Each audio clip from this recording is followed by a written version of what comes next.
Tanggal na po mula dito hanggang doon sa may magiging terrace po namin, yung pong mga tukod. At saka po yung mga nakakover po di ang pinulik. Kundi na lang po mga kadilag. At matatapos na dito sa baba. Thank you, Lord.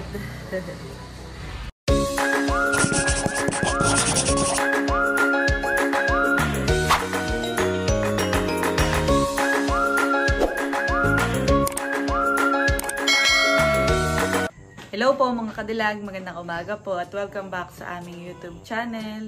So for today's vlog ay may mga magtatrabaho na po ulit dito sa aming bahay dahil yung pong mga tukod nun pong sa slab ay aalisin na po ngayon. At ako po ay maagap gumising dahil maagap din pong magsisimula yung trabaho. Yan, ako po ay magkakape na at maya maya ay mag-aayos na ako ng mga gagamitin at saka po magpe-prepare na din ng mga pangmerienda po ng mga magtatrabaho ngayong araw. After ilang weeks ay maalis na itong mga tukod. Dito din po namin nilagay yung mga sobra pang semento. Madami pang sobra. At yun ay magagamit sa pagpo-flooring. Pagkaalis nitong mga kahoy, mga kadilag, ang gagawin po nila ay tatambakan na. Ito pong aming loob ng bahay para flooring na po ang kasunod. Ayan, at nagsisimula na pong magpaklas mga kadilag. Bali, ang nagtatrabaho po ngayon ay tatatlo. Bali, ang gagawin lang naman po ngayon ay pagbabaklas. Si Tito ay isa din sa nagtatrabaho ngayon. Pero nagsisimula na si Tito Ape. Sabi ko na di pa tinitira yan, nung tatlo. Yung bagay hiwa-hiwalay na pala sila ngayon, Mama.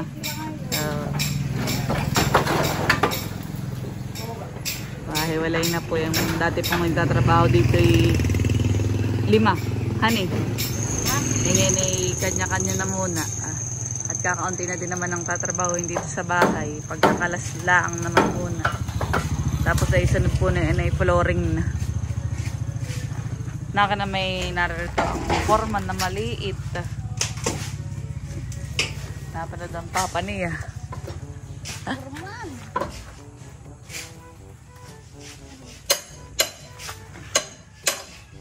Unti-unti na po nilang naaalis.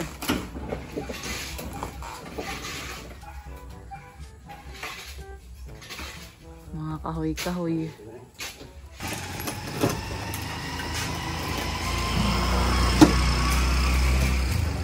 Hindi rin po biro ang pagtatanggal ng mga kahoy.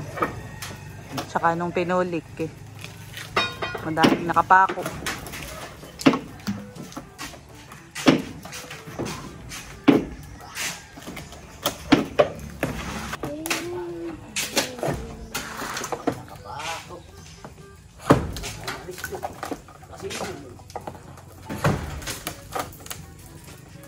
Matibay ang pagkapakuhan eh.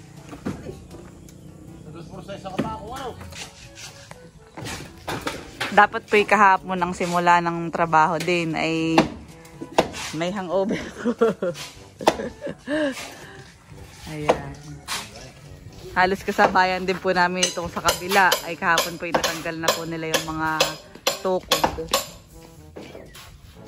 Ganun pala ang itsura kapag natanggal na Mama ang tukod, honey.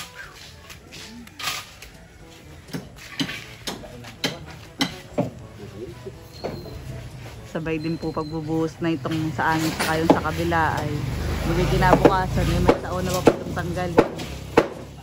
At hindi po nakapasok. Tanggal na po dito sa harap mga kahoy. Kaya mo na mag-isa yan, Nanay? Hindi. Bigat-bigat sa'yo. Laki lang katawa mo. Hindi sila ka nakatawa. Yan po mga kahoy iniipon at yan po ilalagay doon sa taas. Po si Tala. Ay, nagagala. May ipit pa naman ay. Aha, nagtatawa naman sa akin.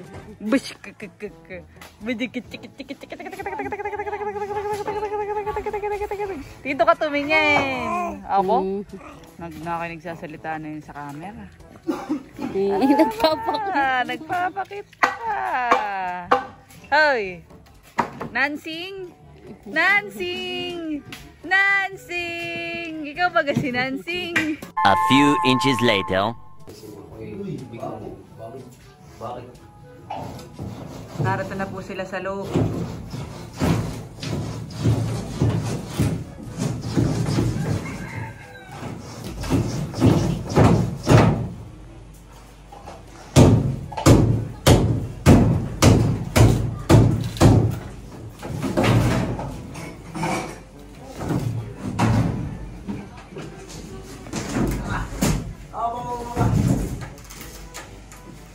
Mahirap din tanggalin dito, honey.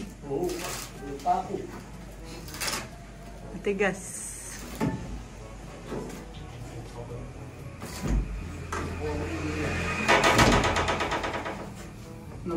Tawa. Ayan. Ha? Namat mo nga ito. Yan, at wow. Tanggal na dito. Unahan, isa na lang di pa natatanggal. Merienda na. Merienda po ngayon ay pansit at saka juice. Dito, merienda na. Tapos na po silang magmerienda mga kadilag.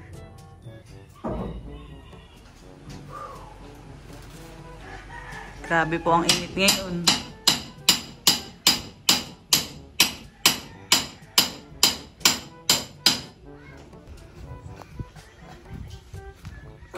Mag-aalas 12 na po mga kadilag.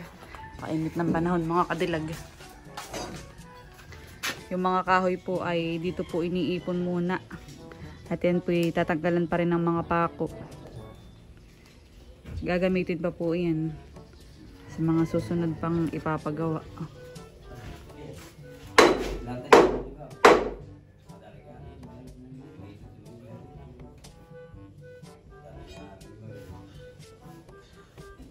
Naka-lunch break po ngayon mga kadilag yung mga nagtatrabaho. Bali ngayon po yung 3 lang po yung pumasok.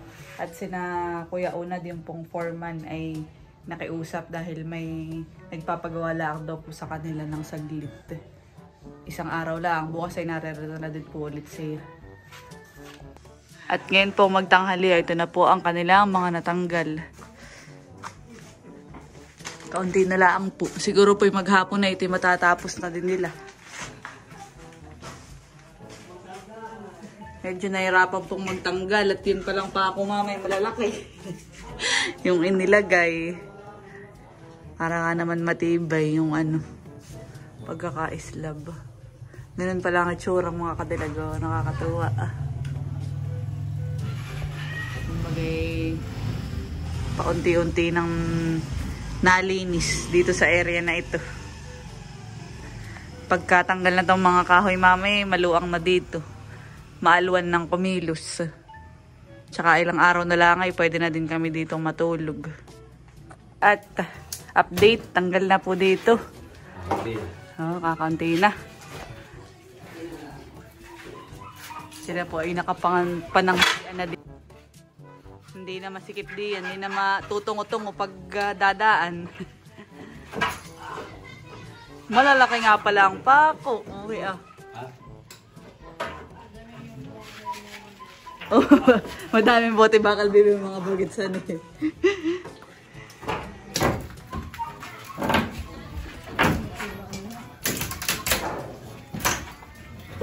Mahirap nga pala yung kalagi na to eh. Anong size ng pako na yan dito? 4. Di 4. Mahirap pala sila eh. Kunti 4 mo. Yun, kaunti na lang po at okay na dito sa may magiging pukong sala namin. Sunod po dun sa may magiging kwarto na nila mama. Narito na po ako sa loob. At yan, wow, maganda na ditong dumaan. Hindi na masikip. Hindi na patungo-tungo. Tanggal na po dito lahat ng tukod at saka po yung pinulik ng mga kahoy-kahoy. At nararito na po sila. Kaunti na laang. Much later. Nag-uwian na po yung mga nagtatrabaho mga kadilag dahil alas 4 na. At yan, ito na po ang kanilang natapos ngayong araw. So, tanggal na po mula dito hanggang doon sa may magiging terrace po namin, yung pong mga tukod. At saka po yung mga nakakover po di ang pinulik. Dito naman po sa magiging kwarto po nila mama ay kakaunti na po. Ang hindi pa po nila natanggal, dito na lang sa area na ito. Bukas ay ito'y tapos na. Okay na po dito ah. Tanggal na. Nakakatuwa. Nakakatuwa pong makita kapag kaganitong unti-unti nang nalilinis. Masarap po sa feeling. Ito po yung abang para po sa hagdan. At yan, sa mga susunod na araw po, ang gagawin po nila ay pagpo-flooring. Tapos ay ito po, sabayan na. Sasabay na din po nila. Lalagyan po ng semento. Yun pong may mga butas. Yan, yan po yung hanggang doon sa kabila. Sa kabilang, sa magiging kwarto po nila mama. At noon ay hanggang doon lang po yung hangganan ng biga po namin. Ay ngayon ay medyo tumaas na. Kaya nagkabutas diyan. Kundi na lang po mga kadilag. At matatapos na dito sa baba. Thank you Lord. Ano po mama?